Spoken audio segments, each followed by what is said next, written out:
Hello there and welcome to Inktober day 19. This one was definitely an interesting prompt.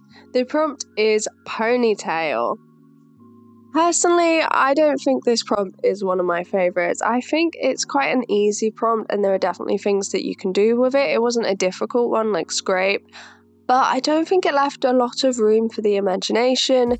Me personally, that's just how I felt. I struggled to come up with lots of different ideas, like lots of variety. So on the left, I just went straight in with just doing different ponytails. So on the left, I did a plait, and then on the right, I did just like an ordinary straight hair ponytail. I thought that was a good place to start, to just do like just different types of ponytails, and the plait was really pretty, but it didn't really look like anything, so I felt like I couldn't really do much more with it, but it did look really pretty on its own.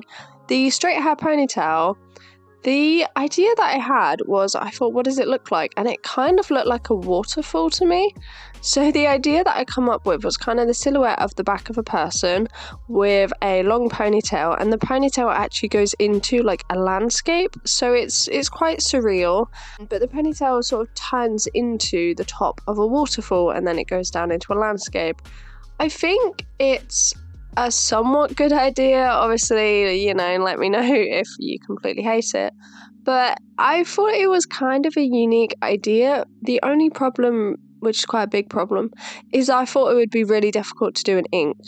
Not ink as an entire medium, but the fact that I was just using black India ink, I thought that it would be really difficult to try and make it look like a semi-realistic landscape in just black ink.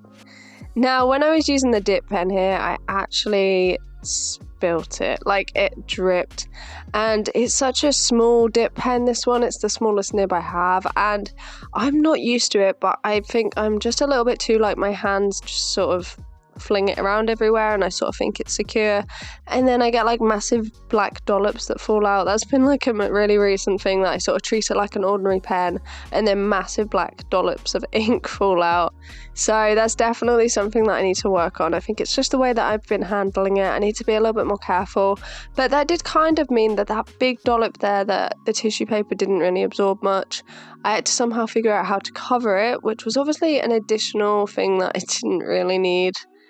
I feel like one of the hardest points with all of this Inktober so far has been that I've made mistakes as I've gone along, because obviously this medium I started in September. I used it for about 2 or 3 times and then I started Inktober, and I've just made mistakes as I've gone along, and then I've had to somehow try and fix it, and every time I fix it, it's not fixed it very well, if you know what I mean. I've made a mistake in every single time, and then I suddenly have to do something, and it kind of means that my plan doesn't really follow any kind of flow, and I feel like the mistakes are so much less, what's the word? Like in watercolour, you can hide them a lot easier. I can't think of the word.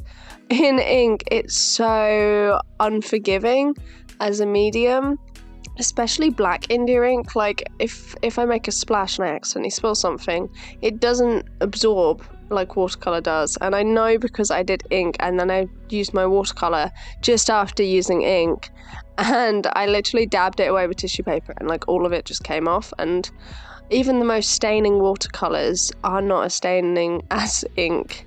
So it was really, really difficult in that sense to try not to make mistakes.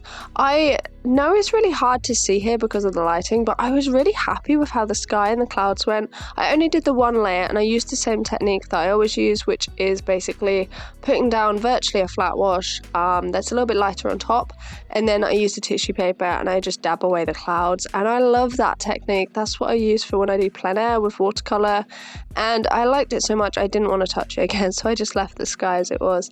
But the sky, even though it's black, it actually kind of looks like a sky. I think the sky might actually be the bit of the entire landscape bit that makes the piece. I think the waterfall, the rock formation, and all of the like rocks around and what would have been like grass, they were really difficult to make in black, and I feel like they just don't look very good.